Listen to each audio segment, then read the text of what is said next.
From million-dollar refineries to futuristic cities rising from the dust. In today's video, I will be showing you 15 mega projects of Nigerian billionaires that is reshaping Africa. Number 1 on the list is Dangote Refinery. Forget Hollywood blockbusters. The real action is happening in Lekki, Lagos, where the Dangote Refinery is stealing the spotlight and possibly Nigeria's fuel problems too. This monster project, sitting pretty on 2,500 hectares, can refine a jaw-dropping 650,000 barrels of crude per day. That's not a refinery, that's an oil-devouring beast on steroids. What a sizzling 19 to $25 billion.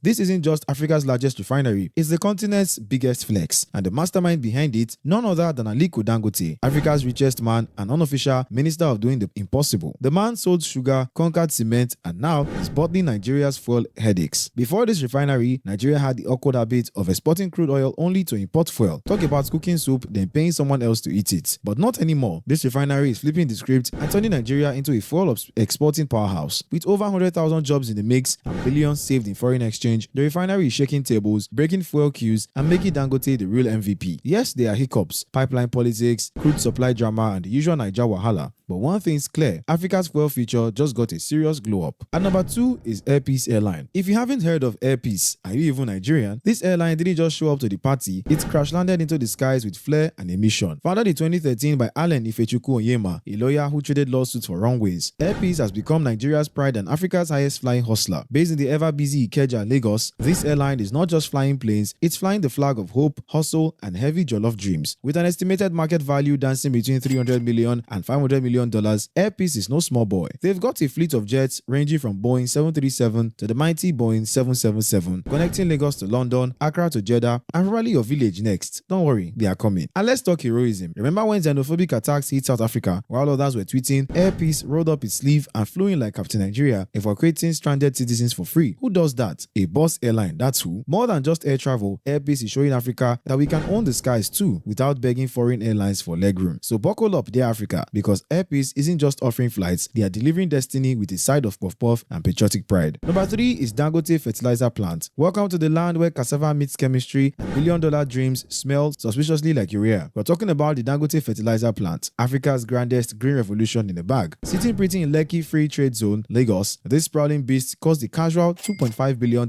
Yes, with a B. Built by none other than Aliko Dangote, Africa's richest man and part-time economic magician, this plant churns out a whopping 3 million tons of urea fertilizer every year. That's enough to fertilize not just Nigeria, but your cousin's farm in Ghana too. But don't let the smell fool you. This isn't just about plants growing, it's about Africa growing. Nigeria used to import fertilizer like we're ordering pizza. Now we're exporting to Brazil, India, even the US. Who's the global plug now? The plant is flipping Nigeria's farming script. Fertilizer is cheaper, farmers are smiling, and tomatoes are no longer shy but growing. And with thousands of jobs created, even jobless Okubayo is considering a career in nitrogen compounds. This isn't just a fertilizer plant, it's Dangote saying, hold my jollof, while he rewrites Africa's agricultural future with one nitrogen atom at a time. In short, it's big, it's bold, it's a bit smelly, but it's pure gold for the continent. Number 4 is Nile Comet. Ever heard of Nile Comet? No? Well, buckle up, because this isn't your average ship sailing, container hauling company. This is Nigeria's very own logistic juggernaut cruising out of Apapa, Lagos, and it's got the wind in its sails and a billionaire behind the wheels. Founded by none other than General Theophilus Yakubu Danjuma, yes, the ex-military boss turned business mogul. Nile Comet started off as a humble idea and has now ballooned into a multi-billion naira empire. And we are not talking monopoly money here. This is serious maritime moolah. With a market value in the hundreds of millions of dollars and a reach that stretches across Nigeria and Africa, Nile Comet is doing more than shipping, it's shaping the future. From clearing and forwarding, basically the fixer of the port world, to logistics that would make Amazon blink, this company is flexing hard. They've got everything from underwater engineering to fish distribution, because who says you can't mix oil servicing with seafood? While other companies are still figuring out how to send a package from Lagos to Ibadan without drama, Nile Comet is busy rewriting the African logistics playbook using big data, bigger ambition, and possibly the biggest boss moves in business. So, if you're still wondering who's steering Africa's maritime revolution, it's Nile Comet with a captain's hat and a spreadsheet. And number 5 is Koscharis Assembly Plant. In the heart of Lagos, right along the ever-busy Lekki-Ekpe Expressway, stands a mechanical marvel that's revving Nigeria's industrial engine, the Koscharis Assembly Plant. It's not just a bunch of metal and machines, it's where horsepower meets hustle, and Nigeria says, yes, we can build it. Founded by the legendary Dr. Cosmas Maduka, who turned 200 naira and pure stubbornness into a multi-billion naira empire, this plant is a living, breathing monument to dreams that refuse to die. Market watchers estimate the plant's value at over 300 billion naira, but ask an average Lagosian and they will say that place is priceless. Rolling out Ford Rangers and Renaults like it's popcorn at the cinema, the plant doesn't just assemble cars, it assembles people's hopes, jobs, and maybe a few bragging rights. Where else in Africa, outside South Africa, can you say, I drive a made in Nigeria Ford? Go on, we'll wait. With the capacity to produce up to 90 vehicles a day and still enough energy left to sip Zobo afterwards, Koscharis is helping Africa shake off its import addiction. It's empowering local talent, attracting foreign investors, and proving that when Nigerians get serious, global brands pay attention. So whether you are Team Renault or Team Ford, one thing is clear: Koscharis isn't just building cars, it's steering Africa into the fast lane of industrial greatness with a little swagger on the side. Number 6 is Bua Cement. Bua Cement isn't just a company, it's Nigeria's official concrete proof that greatness can be made from dust. Valued at a jaw-dropping 2.83 trillion naira, this cement beast is mixing more than just limestone. It's stirring up an industrial revolution one bag at a time. Based in Edo and Sokoto, where the kings stay hotter than Lagos gossip, Bua Cement is the second largest cement producer in Nigeria and arguably the first in giving Dangote serious high blood pressure. The brain behind the blocks, none other than Abdul Samad Rabiu, the billionaire who saw a gap in the wall and built a kingdom through it. Rabiu didn't just merge Obu Cement and CCNN, he married them into a power couple that's now giving the whole continent cement envy. With over 11 million tons annual capacity and counting, Bua isn't just building homes, it's building empires, expressways, and egos. From private jets to power plants, this company runs on strategy and possibly jollof rice, judging by their energy. They've got their own power, their own trucks, and their own swagger. And profits, let's just say Bua is stacking more naira than an Owambe DJ on a Saturday night. In short, Bua Cement is not just reshaping Nigeria and Africa, it's laying the foundation with vibes, vision, and very solid blocks. And number 7 on the list is Innocent Vehicle Manufacturing. In the bustling heart of Unewi, Anambra State, a town where spare parts outnumber suya sports, one name is putting Nigeria on the global auto map: Innocent Vehicle Manufacturing, IVM. Founded in 2007 by the no-nonsense car-loving mogul Chief Innocent Ifediaso Chukwuma, Innocent is not just a car company, it's a full-blown movement with wheels and bumpers and style. This isn't your average car dealership with imported Tokumbo vehicles wheezing their last breath. No sir, Innocent is proudly Nigerian with about 70% of its vehicle components made locally. The plant in Umudim looks like something out of a James Bond movie, minus the explosions. Sedans, buses, SUVs, even electric cars roll off the production line like freshly baked meat pie. While Innocent hasn't officially gone public yet, market watchers believe its value is cruising towards billions. And when they finally list on the Nigerian exchange, don't be shocked if their stocks move faster than Lagos traffic on a public holiday. But here's the real flex: Innocent is reshaping Africa's auto game, creating over 7,000 jobs, cutting foreign exchange drain, and proving to the world that Nigerians don't just buy cars, we build them. They even dropped Nigeria's first electric vehicle. Who needs Tesla when you've got Innocent? Forget imported rides, the future is local. Funny enough, it's spelled IVM. Number 8 is FFA Oil Limited. FFA Oil Limited isn't just drilling for oil, they are drilling straight into the heart of Africa's innovation, and frankly, they are striking gold with every move. Based in the elite zone of Ikoyi, Lagos, FFA Oil is the brainchild of Nigeria's power duo Folorunsho Alakija and her husband Modukwe. Let's just say they didn't come to play, they came to pump oil and shake tables, and they've been doing both with style since 1991. Now, FFA isn't your regular corner shop oil firm. Nope, their prized asset is the Agbami Deep Offshore Field, the money-spinning reservoir that would make even oil-rich countries jealous. And guess what? It's right there in Nigeria's waters. The market value, let's just say if oil was a sport, FFA would be on the Forbes starting lineup. But it gets juicier. After a dramatic legal telenovela that would put Nollywood to shame, FFA walked away with victory, barrels, and bragging rights. Since then, they've been slaying the oil game, investing in AI, championing gas, and making the oil rigs look like tech hubs. Beyond black gold, they've built schools, funded hospitals, and turned corporate social responsibility into an Olympic sport. Their impact, huge. Their vibe, unapologetically Nigerian. FFA Oil isn't just fueling cars, they're fueling dreams, economies, and a whole continent's pride. Call it crude oil with class. Alright, if you are new to the channel, kindly click on the subscribe icon and turn on the notification so as not to miss out whenever we drop a new video. Moving on to the list, we are at number 9 and we have Globacom. When you hear the name Globacom, think of it as that confident uncle at every family gathering, dressed in green, loud in voice, rich in wallet, and always ready to give free advice, and maybe a SIM card. Founded in 2003 by the ever-elusive billionaire Mike Adenuga, who probably has more passports than you have socks, Glo didn't come to play, it came to conquer. With its headquarters nestled in the hustle and bustle of Lagos, Nigeria, Glo bulldozed its way into the telecom scene like a jollof pot on a high flame, unstoppable and flavorful. Today, it's worth over a whopping $1 billion.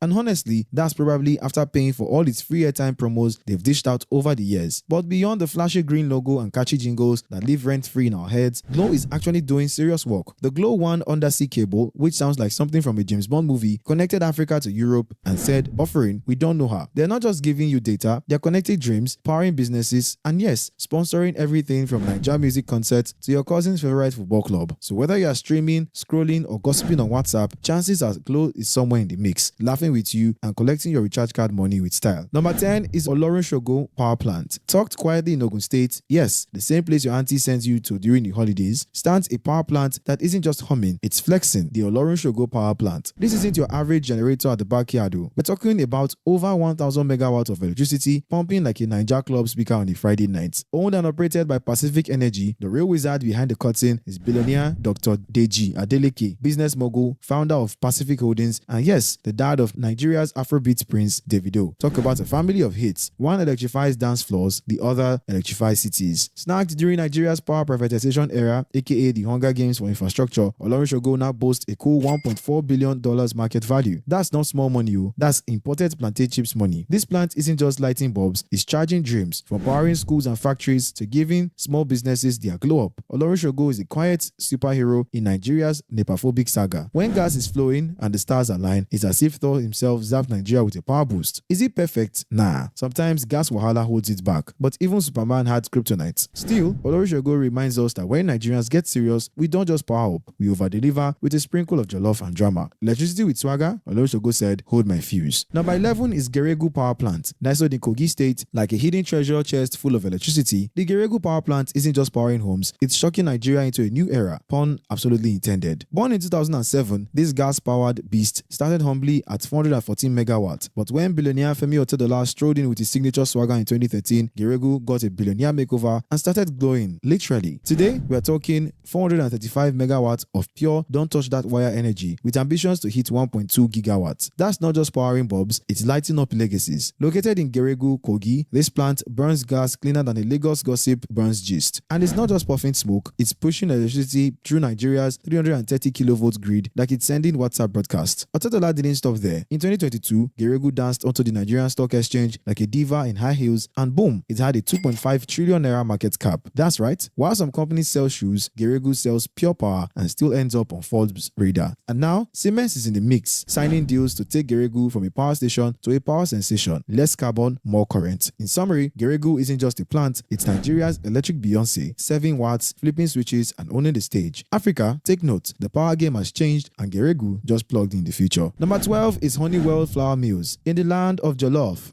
puff and egusi swallow combos, one name rises faster than yeast on a hot day: Honeywell Flour Mills. Based in Lagos, yes, where traffic jams are spicier than suya, this flour giant is kneading its way into the hearts and stomachs of millions. Founded by the legendary Dr. Oba Otudeko, a man whose business acumen is sharper than a fresh razor blade, Honeywell started as a modest mill and is now a flour mill with operations in Apapa, Ikeja, and Shagamu. And get this, its market value is now dancing around 160 billion naira. That's a lot of dough, literally. But Honeywell isn't just baking bread and frying chinchi, it's on a mission to make Nigeria and Africa food secure, one bag of flour at a time. By sourcing grains locally and empowering farmers, it's turning made in Nigeria from a punchline into a power move. With futuristic factories that look like they belong in a sci-fi movie, Honeywell is blending innovation with tradition, kind of like your grandma using an iPad to measure ingredients. From the fields to your fridge, they've got it covered. So the next time your amala slaps different, whisper a soft thank you to Honeywell, the real MVP of your kitchen cravings. Number 13 is Zenit Bank. If Nigerian banks were in high school, Zenit Bank would be the overachieving prefect that always captains the football team, speaks Queen English, and somehow still finds time to flex on Instagram. Founded in 1990 by financial wizard Jim Ovia, Zenit didn't come to play, it came to dominate. What started as a small office in Victoria Island has ballooned into a banking empire worth over 2 trillion. Yes, with a T. That's not just money, it's generational bragging rights. Headquartered in Lagos at the now iconic Zenit Heights, the bank runs like a well-oiled Rolls Royce. And just when you thought it couldn't get more impressive, along comes Adora Umeoji, the bank's first female CEO, to shake things up like a fintech Beyonce. Zenit isn't just stacking cash, it's reshaping how banking feels across Nigeria and Africa. From launching online banking when the internet still made dial-up sounds, to building a digital-first experience that your grandma now uses to buy airtime, this bank is setting trends while others are still finding their pins. With operations stretching from Ghana to the UK to the UAE, Zenit Bank is proving that when Nigerians decide to pay last, it's only because they are counting their profits first. Africa's financial revolution? Yeah, Zenit is driving that luxury box. Next at number 14 is Atlas Oranto Petroleum. If Nigeria's oil industry were a real ball, Atlas Oranto Petroleum would be the guest arriving in the Rolls Royce, dripping confidence and crude oil. Founded by the ever-stylish Prince Otto Eze, yes, a real prince with a taste for gold and gas, this company isn't just playing the game, it's rewriting the rules. Based in Abuja, because royalty needs a proper throne room, Atlas Oranto has its hands in over 22 oil blocks across 12 African countries. From Nigeria to Equatorial Guinea, if there's oil in the ground, chances producer Prince Eze has already called dibs on it. The company's estimated market value hovers around $61 million. But let's be honest, Eze's research alone probably costs more. What makes this oil titan truly legendary is not just about drilling holes and counting barrels. Atlas Aranto is fighting the power crisis with real power, gas to power projects, local employment, and enough fail to make power outages in some areas a thing of the past. While other companies extract and export, Atlas Aranto invests and transforms. Prince Otto Eze didn't just strike oil, he struck a vision, one where Africa owns its energy narrative and Nigeria sits at the head of the table, with your love, of course. So yes, Atlas Aranto isn't just pumping oil, it's pumping life into Africa's future. And lastly, at number 15 is Dangote Cement. If cement had a celebrity status, Dangote Cement would be the Beyonce of the block. Rich, unstoppable, and everywhere you turn. With a jaw-dropping market value of over 5 trillion naira, this is no backyard matter. Headquartered in Lagos, Nigeria's buzzing business jungle, the company is the brainchild of Africa's richest man, Aliko Dangote, the man who could probably build a mansion out of naira notes but chose to build Africa instead. Dangote didn't come to play, he came to lay blocks, that is. His cement empire stretches across more than 10 African countries, from Ghana to Ethiopia. If you see a construction site anywhere on the continent and don't spot a Dangote bag, check again, it's probably hiding behind the bulldozer. But let's get real, this isn't just cement, this is liquid gold in powder form. It's creating roads, schools, homes, and jobs faster than you can say mix it well. In Nigeria, Dangote Cement is doing what some politicians only promise: actual infrastructure. Bridges are rising, portals are disappearing, hallelujah, and the economy is getting a facelift. So next time you see a bag of Dangote Cement, don't just walk by it, salute it. That dusty bag is busier than most of us and is building the Africa our grandchildren will Snapchat from. Alright guys, come to the end of the video where we showed you 15 mega projects that are owned and operated by Nigerian billionaires. Tell us in the comment section the project with the most tendency of reshaping Nigeria and the one that you found most interesting, and I'll see you in the next video on your screen.